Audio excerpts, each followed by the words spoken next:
Hello, hello, everybody. Welcome to another episode with Dr. Latifat. How are you guys doing today? I am right now I'm recording this in April, not May, and we are in the middle of moving. If you're watching this on YouTube at any point in time, you'll see that my background is like blurred, and the reason why is because all the books behind me look like all over the place. I made my kids put their books in our bookshelf, and it literally looks like there was a tornado in this room. So I'll do y'all a favor and I'll keep the blur on. But I'm super excited to be here. I'm glad I'm in your ears today. And depending on when you're watching this episode, our book may already be out, done with broke. So I hope you're listening and reading. And if you haven't picked it up yet, what the hell are you doing with your life? Like, stop right now, go to Amazon, search my name or search Done with Broke and go get you and your people a copy because that book is going to be a game changer.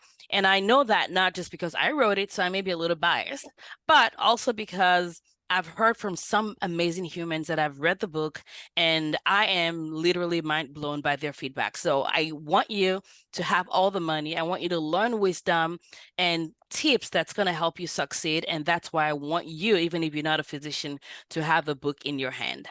And as part of my commitment to making sure that I help you guys and all the humans in the world build wealth, I have here an amazing human being that I cannot wait for you guys to. We're going to dissect her brain, not literally, but figuratively, because she's going to leave this place and y'all are going to like have all the stuff she's going to share and go, oh my goodness, what can I put into action here so that I can create my own millionaire mindset and also your multiple six, seven figures, eight figures, whatever you want in terms of wealth. But before I go any further, I want to say welcome Tamar Hermes for coming and hang out with us today.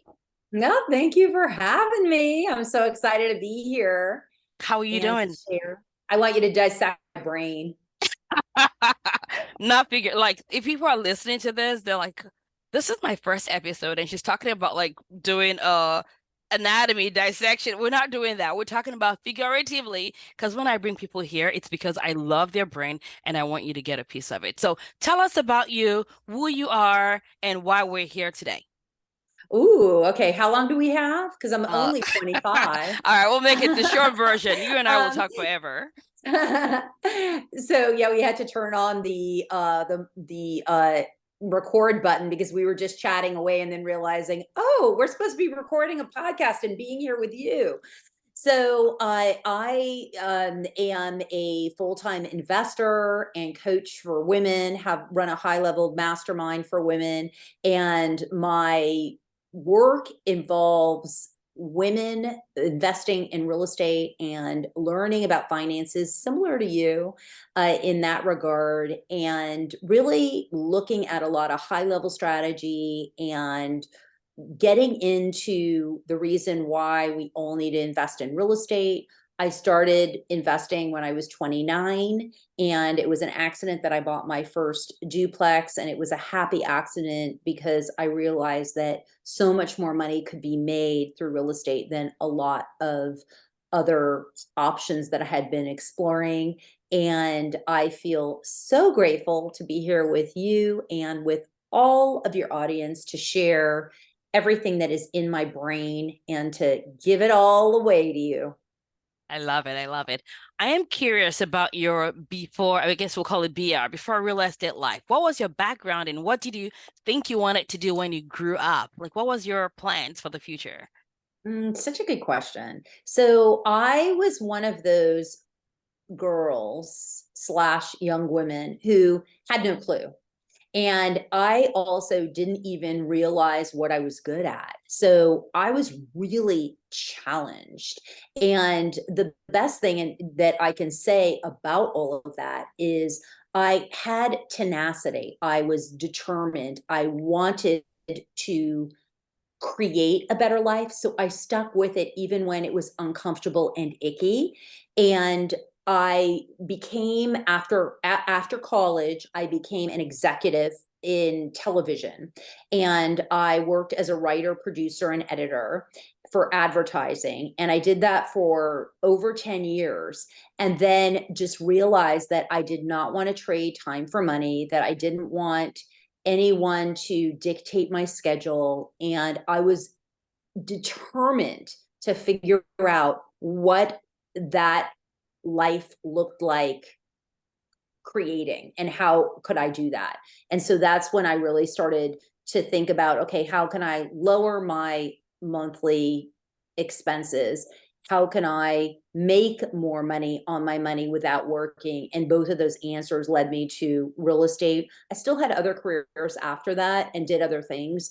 They were much more on my own terms, though, because when you work in entertainment, while it's a fabulous job and it's very exciting in a lot of ways and it can be very lucrative, the flexibility of your schedule is not there. It's similar to being a doctor. They call you and you go. Otherwise, there's somebody else that's going to go and you're going to be sitting at home without any money. So, and it's competitive. So, if you don't show up, then someone else is in line to take your position. And I know a lot about this because my husband is a film and television director and has been for his entire life. So I have actually lived very long term with what it looks like when you do have work that you love, but you don't own a schedule. Whoa. Oh, okay. So while you were talking, there were things that I wanted to point out. However, the last statement you just made right now, like that is every physician. Maybe I shouldn't say every physician. That is many physicians or many humans that work for other people. And, there's pros and cons, like you've mentioned, of working whatever it is that we think we're called to do in the seasons of our lives. But that idea of not being able to own our schedule is such an important, detailed thing that is the reason why a lot of women come to me and also come to you about what can we do? How can we earn money and how can we live life differently without feeling like we're not serving our purpose as well? Absolutely. I mean, even this morning, I actually had a teleconference with my OBGYN at 7 a.m. And I was thinking, oh my God. I mean, he had to get up, work out, shower, do all his things, and get on a teleconference with me at 7. And that's probably, I'm not likely his only call that he takes at 7 every week. And that is a commitment. And so I definitely think that more and more we've become aware that we can own our schedule. And I think that's one of the things that you've done so beautifully in illustrating, taking off for a sabbatical for a year and showing we can own our lives. We do need to take a bit more risk and deal with a bit more uncertainty. Yet, if we have confidence in ourselves and we're realizing that this journey is not going to last forever. And 20 years in an OR can go by pretty quickly if we don't take action and if we decide that that's not where we want to be every day. Oh, so much goodness. All right, so I'm going to go back to the earlier part that you were talking about. I love that you mentioned when you were talking about the sort of like the things you do, you talked about decreasing your expenses. But you didn't stop there. But that was an important thing because people think that there are ways to do this without decreasing or having some sort of control of your expenses, depending on what season you're in. But then you didn't stop there, which is where a lot of education geared towards women stop. But you said also learn how to earn. Talk to us a little bit more about that upward part of things. Yeah, that's so important. I can't tell you how many times I will meet with a client and they are looking for more time freedom, but they want to keep their home in Manhattan. They want to keep their car. They want to take their vacations. And I think that it's fine if that's what you really want. Yet I know that you need to make choices about what you are willing to part with that is expensive.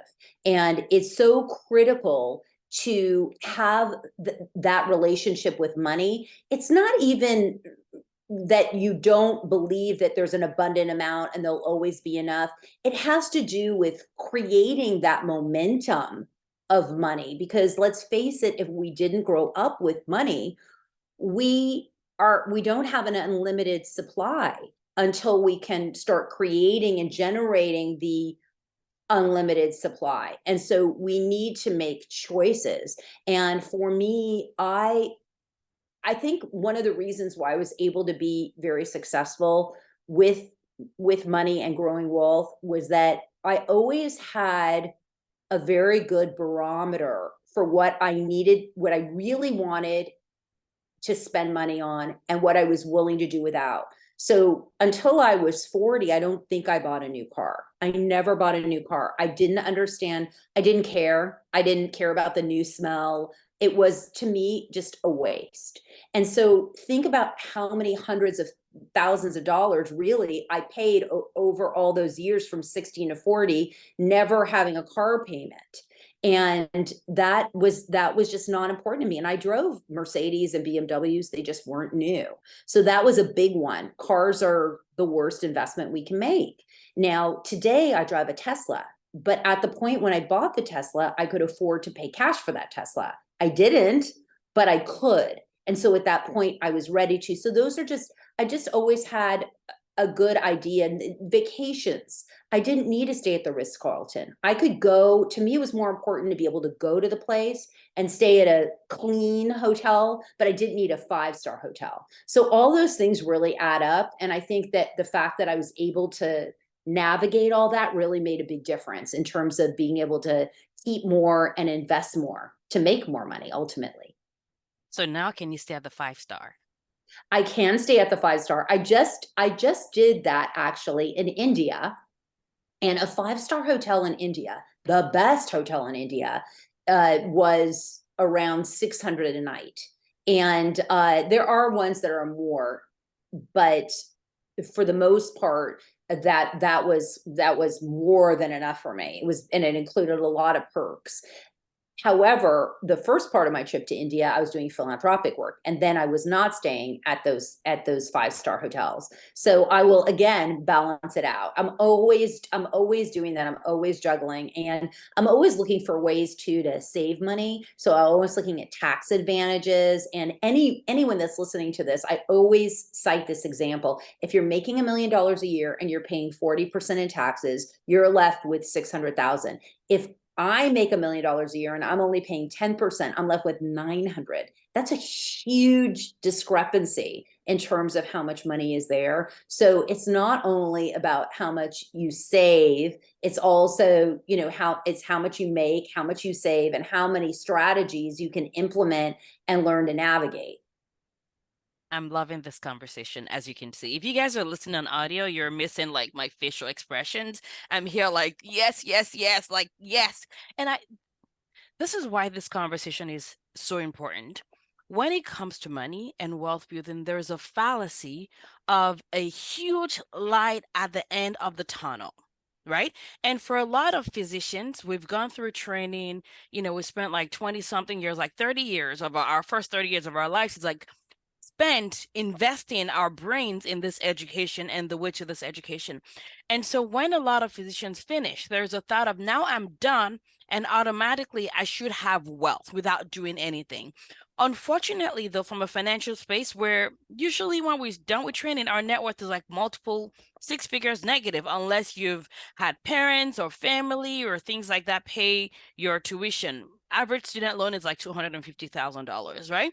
So there is a light at the end of the tunnel that makes people think that now it's time to YOLO it, but we don't understand that our wealth journey is just starting at that point. So, and also there's a fallacy of like, when I have money, I'm going to be able to do every single thing that I want, and I don't have to use the same training that got me here. So I love that we're having this conversation, because you're still asking yourself the question of what adds value to my life. When do I want to spend my money this way? Do I want to spend my money that way? And that's a conversation that is a lifelong journey. It's just part of living life and relationship with things, relationship with money, and relationship with ourselves. So I love that you snuck that in right there.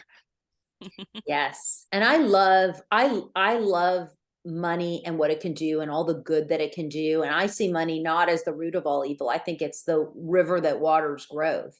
And it's wonderful. And I think that the more that we can be in relationship with it and love it, instead of being frustrated if we have to pay certain bills or if we have a certain amount of debt, if we have a better attitude around, okay, I can pay off this amount and I can spend this amount and work with it, it can really start to flow. And also, I don't know, I'm sure you've talked about debt in education, and I'm a huge advocate of not paying that off if you have low interest. I don't see any reason why you would pay off a 4% loan when you can only borrow money at 7%, or you have money on a credit card at 20%. It's just simple, basic math that it just doesn't make any sense. So I'm a huge advocate of not seeing the debt as bad. I mean, certainly credit card debt is bad, but the other kind of debt, I don't think it's bad at all. 100% agree with you. I just had a mini course that I did. It was a 4-week training specifically about debt and how to get liberated from debt, the way that our brain and society talks about debt as being good and bad. And it's more of getting free of that judgment around debt so that you can actually now be free to take productive action and ask yourself the great wealthy questions of, is this one that is worth having, or is this one that is not worth having? Then you have the clarity without all the baggage of the emotional judgment that we carry when it comes to debt. And then you can actually build wealth, pay off your debt faster, even because now you're not living with the judgment that Oh, the I world love throws that. around debt. And I love liberation from debt, because we are all taught, sandwiched, that one word, debt, that it's always bad. Any kind of debt is bad. It means that you're in trouble. It means that you're negative. It means you haven't been responsible. It means that you're in the hole. And it couldn't be farther from the truth. I even had to train my husband and teach him about debt, because he would say, well, why are we buying these properties and taking these loans? Are we over leveraged? Are we not going to be able to pay everything? And as I explained, well, when you're borrowing at 3% and you have this opportunity to make this much money, and once I explained it, he began to understand that it made sense to take out certain types of debt, and that when we're using OPM, what we call other people's money, it starts to get very exciting in terms of maybe you have $1 million and then all of a sudden you have $4 million that you can make money on because of leveraging either the bank or partners or any kind of borrowing debt. Love it. So before we talk about OPM, which we're going to talk about that, we're also going to talk about how to talk to your spouse, because that's a listen. The problem with you and I talking is we're gonna keep everybody here forever, but I don't care how long this episode is. Well, we're not gonna talk forever because I got to pack, and you need to catch up on some sleep. But let's talk about something you mentioned earlier, which was about the momentum of money, because I think it's a really important point. Let's talk a little bit about that. What do you mean by the momentum of money when it comes to wealth building? I believe that once you start to accumulate a certain amount, it starts to propel itself, and you get into a situation where you have so much that there's no way that you could possibly lose it all. So I've literally lost hundreds of thousands of dollars this year. I mean last year, but I made millions. Now, on one hand, the loss could really impair me, but I've created enough wealth where the steam engine is working in different areas and creating, and maybe there's some loss, maybe there's some choices that I made that weren't the best choices, I definitely would say, since they were loss of income. But overall, I made a lot more than I lost. And I believe that a couple things around the momentum of money. One is that you want to start generating enough where you can start to work the different pots of and buckets of money and income streams. And you want to be able to propel it in such a way where, regardless of what happens, you will still have enough to land on your feet and have the opportunity to get ahead. And you need to be willing, in order to do that, you need to also, it's not only a mindset thing and a concept, but you need to be willing to, again, and this is the theme, is just get a little uncomfortable about the fact that we don't honestly know everything, and we're going to make mistakes. And I wouldn't have made the millions if I wasn't willing to lose the few hundred that I lost, because I had to take chances and I had to make choices, and there's just no crystal ball. Okay. So if you guys are listening, I always talk about the fact that success leaves clues. I want you to listen to some of the things she just mentioned. Number one, she said, I made money last year. I lost money last year. No judgment was in those words that she said. There at no point did she say, I suck, I'm horrible, I'm the like, but the thing is, we make losses on paper mean something about us. And what that does is it makes it harder sometimes for us to take even bigger chances. And if you're unwilling to take chances, it also limits the amount of growth that you're able to have. So I love that you mentioned that. Yeah, the other thing that I just thought about too is think about if anybody has some loans from education, and you can be looking at that debt as like an Achilles heel, like, well, I'll invest once I pay off my debt. I'll do this after this debt is gone because I need to tend to this. And it is a responsible thing to do. I'm not saying don't pay your debt. I'm just saying you can pay it off more slowly and create income streams at the same time, but it will open up doors for you where you can start to expand and start to envision bigger income streams coming your way. Because let's face it, doctors can potentially make quite a bit of money, and we need to be able to utilize leveraging that money to make more money. Absolutely. I call it taking the seeds, which is our clinical income, and planting multiple trees. And part of the reason why this is important for those that are listening is there is the money part of things, but there is also the life part of things. And also there is the power of choice part of things. When I talk to a lot of physicians and humans in general, many times when our income source is our only income source, no matter how amazing you are, no matter how zen you are, there's still a part of you that knows that if your rent, your mortgage, your kids' tuition is attached to that one source of income, it makes you think you don't have a choice. So when we talk about taking seeds and planting trees, even if you have student debt, again, this is our thoughts. You can choose to do your own, find your own path, but it creates the power of choice, even at an earlier stage in your journey, that's before the age of 65. That's the reason why I'm able to take a sabbatical. That's the reason why I'm able to be the kind of physician that I want to be.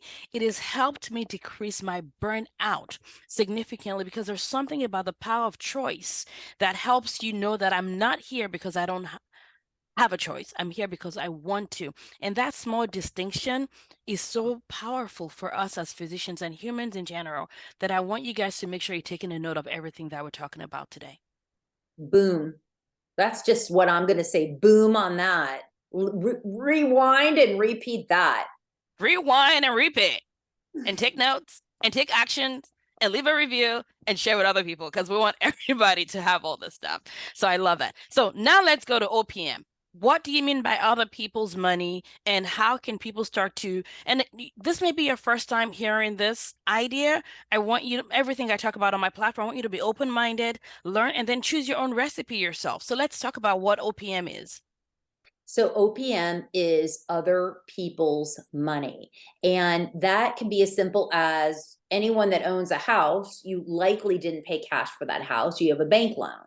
So the bank loan is the other people's money. In this case, it's the bank, and they've loaned you the money so that you could leverage. So if you're living in $1 million house, you are able to put down 200,000 and buy $1 million house and afford that. Whereas if you had to pay the $1 million up front, you would never be able to do it. So there's a very simple way to see how other people's money can be at work. Now, once you get that concept down, which most listeners may already be past, you start to expand how it could work. So it can start working for rentals. It can start working for syndications, where syndications are where we have large multifamily buildings, or we have storage units, and we're looking for partnerships. And then we will take your money and then utilize it to create that the pool for that investment. So that's another source of other people's money.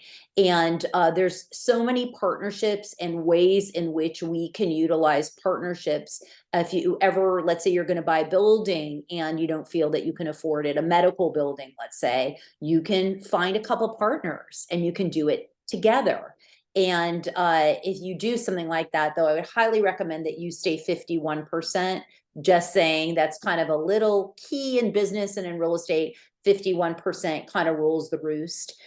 So if you can, that's always a great way to do it. I've had partnerships in many ways, and it often comes in the form of OPM on either my end or on the other person's end. I love it. And a lot of what we're talking about here is wealth building, growing your net worth, buying assets, things that put money in your pocket, increase your well-being, or put money into increasing your net worth, right? A lot of times when the world, I say the world as in the general teaching, people talk about OPM, other people's money, when they're talking about liabilities only, right? They're talking about using a credit card to go shopping. That is other people's money, but it's not increasing your net worth. They talk about OPM when it comes to primary home, which, I have a primary home that I love. It's a liability. I'm rocking it. I'm not about to tell you life is not about assets only. It's about both, right? But the same idea that is being used, but unfortunately the education that is most popular in the world is more poverty inclined, doesn't increase your sense of wealth. And what we're saying is the knowledge that you're already using maybe for liability building. Now, how can we leverage that to build our wealth to be able to grow forward? So this is not a unique concept, but it's something that you may need to apply differently in order for you to help move your vehicle forward. So I love that you talked about that earlier. Yeah, yeah, that's a good stuff to always realize uh the power of being able to partner in other people's money in a positive way. And naturally, the debt is not, we talked about the bad debt and the good debt, and now I think if you leave this listening to this podcast with nothing else, that is a great gift. That is a huge piece that will propel you forward into a great wealth building mindset. So, Tamara, we've talked about a lot of stuff today, and I know you have a book. Can you tell us about your book? And guys, I used to think in I've gone through medical school, which meant I've read like 5 billion books. That's an exaggeration, but you'll get my point. And there was a point that I thought I was done reading. I was like, I'm read it out, like I'm done with reading. And then over the last 2 years, I've gotten back into reading books, and it's crazy what reading books can do. Like I talked about earlier, I bring people here so you guys can dig into their brain, like they're opening the window to their brain to let you in for a visit. The same happens when you read people's books. So a lot of the ideas we've talked about and part of the brain that we've shared for you. Can you tell us about your book and what are some of the things that people can, additional stuff that people can get from your book and where they can find it? Because everyone should go Absolutely. get So that. I have a copy here. We were just talking about it Woohoo! before, so I have it. It's called The Millionaire's Mentality: A Professional Woman's Guide to Building Wealth Through Real Estate.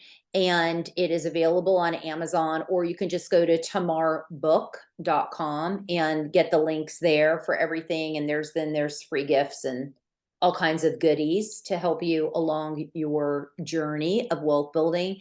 And what I talk about in the book is, one, my journey to wealth building and where I started as a poor girl growing up and not feeling like it was okay to have money and not understanding how to have money.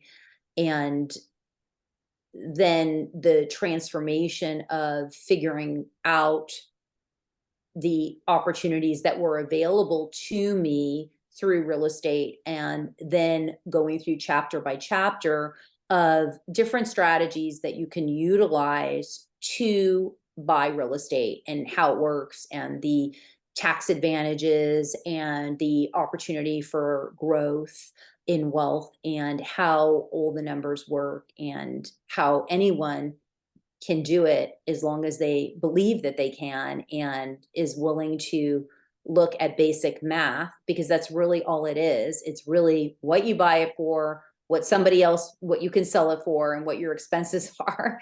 At the end of the day, whether you're buying a huge building, a small building, it really is just about what profit is there for you. And so it's just a very exciting journey that I wanted to share and give information about to all women.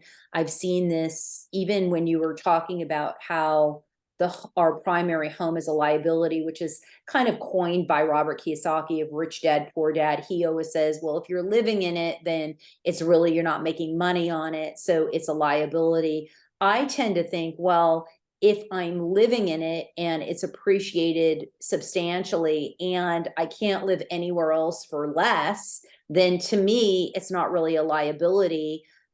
It's actually an asset to me. So, and even recently, I met this woman she has a house in Brooklyn, and she had said she bought it in 1999 for 400,000, and that now she said she could sell it for $6 million.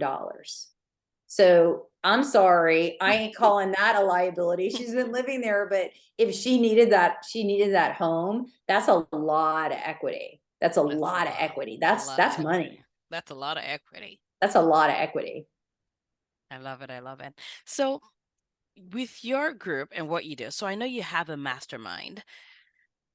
A lot of times when we talk about wealth building, we talk about real estate. And you have a mastermind of women that are ultra successful and doing amazing stuff with their wealth building. Why do we talk a lot about real estate? And is there any other way apart from real estate? Because I'm a huge fan of real estate, and with GoBundance and, places that we're part of, that's a big part of growing assets for people. So tell us a little bit, one, about your mastermind, who it's for, and if someone's like, but why do you all keep talking about real estate? Is there anything else that your mastermind people are doing to create wealth outside of real estate? Educate Yes, them. they're doing a lot of things. So there's two. So I have a coaching program, group coaching program, where I teach real estate investing for the reason that I just shared, which is that it's just a great way to grow wealth.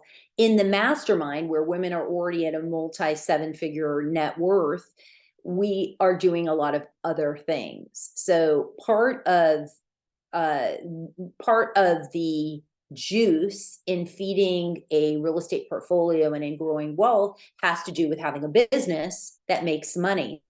These women are either high income earners, they're stock brokers on Wall Street, they're business owners with large companies, they're doctors too, and dentists and professionals. And the way that we're looking at making money is by seeing what we're making and where can we expand. So just before we hit record, we were talking about one of my mastermind members that is a pediatric dentist, and she's actually owns 3 offices with 45 employees, and now she's buying 2 buildings because she realized, oh, while I'm doing this, I can own the building. Then my practice can rent the building and I have assets. And so there's so many ways in which we expand. Additionally, that's a way to, yes, we have businesses in real estate. We also look at private equity deals. There's also a huge amount of money to be made in private equity. Granted, the risks are higher.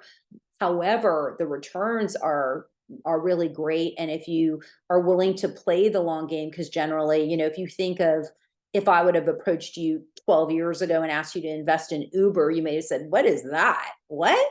And the people that did that made millions and millions of dollars. So we're looking at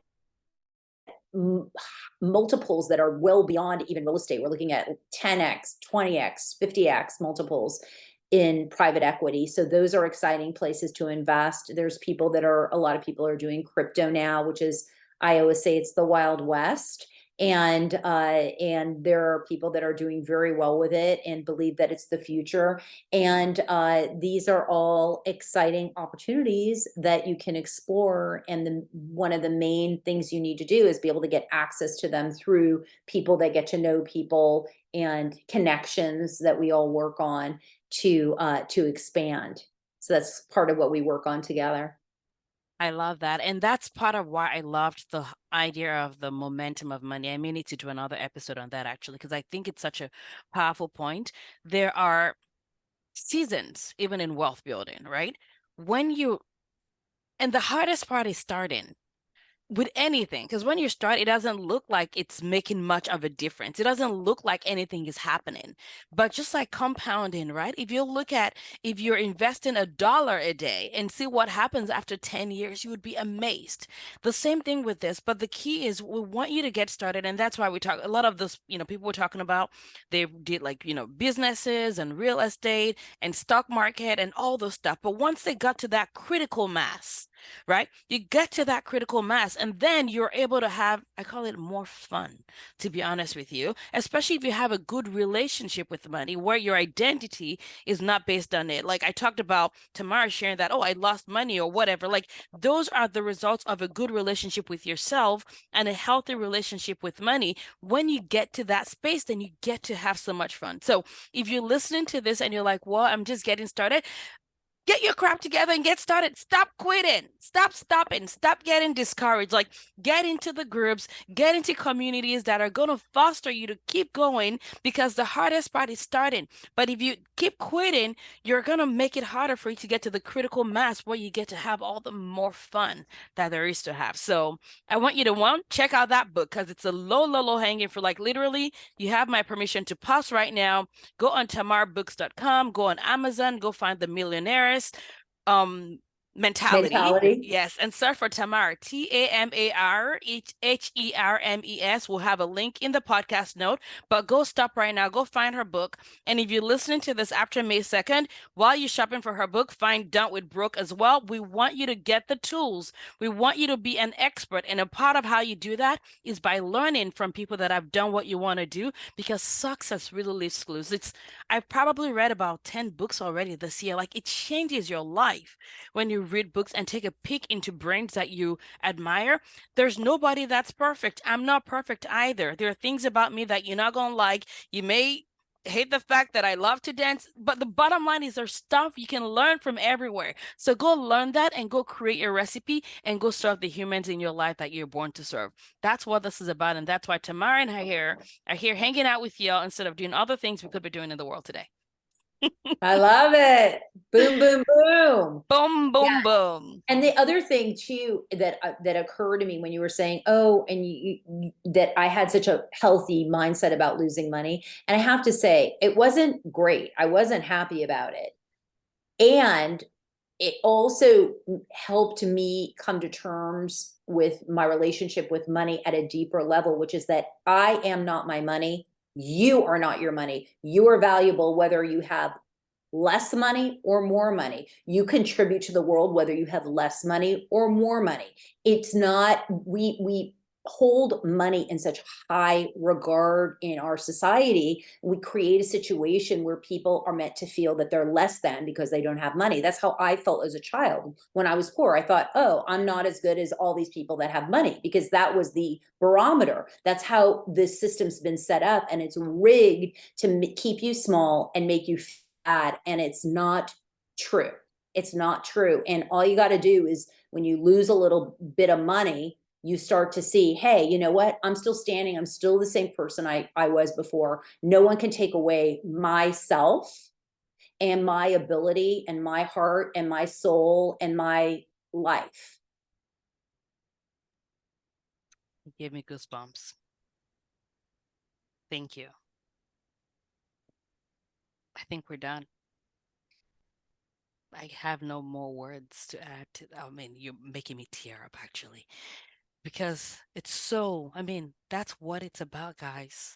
That's what it's about. It's about having money, but recognizing that it's a tool. It is not you. The lack of it doesn't define you. Your worth was maximum the moment you were born. And having it doesn't define you. It just means now you have more tools to show who you truly are. And that's all it is. And what you have or what you lose doesn't define you. This life is all just one freaking long experiment that we're all getting to take and do the best we can with it and do what we are meant to do in this world, understanding that when we have more resources at our disposal, it helps us be able to take our work even further in this world. That's what it's about. And I don't know, you got me teared up. But, anyways, thank you. I appreciate you for sharing that with us today. Guys, listen to this, share it, Go find her book, check her website, learn how you can work with her. Can you verbally tell us your website for those that want to go on there, although we're going to include a link in the show notes as well? It is www.wealthbuildingconcierge.com. All right, Tamar, I appreciate you. Thank you for being a gift to my humans and all the humans we do get to serve in this world. And if you've liked this episode, make sure you share it. Go find Tamar, leave us a review, and get it to all the hands that you wanted to get it to. It's been a pleasure being in your ears. Thank you for being here. I appreciate all of your times. And thank you again for Tamar for being here with us today. Thank you so much. Bye, guys. Bye.